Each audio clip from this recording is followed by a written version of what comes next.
أعوذ بالله من الشيطان الرجيم. بسم الله الرحمن الرحيم. لا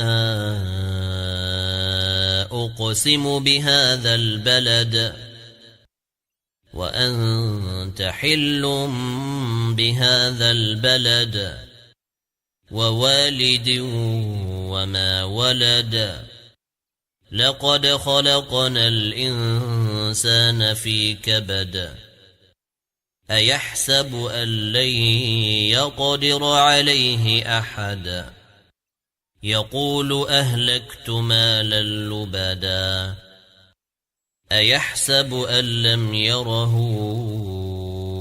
أحد ألم نجعل له عينين ولسانا وشفتين وهديناه النجدين فلاقتحم العقبة وما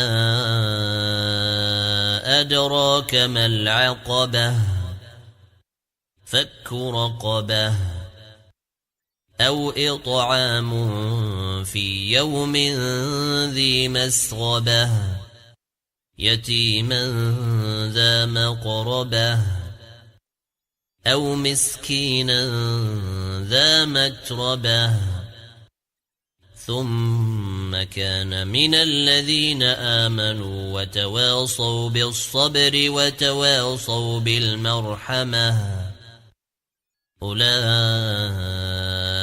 أصحاب الميمنة والذين كفروا بآياتنا هم أصحاب المشأمة عليهم نار مؤصدة.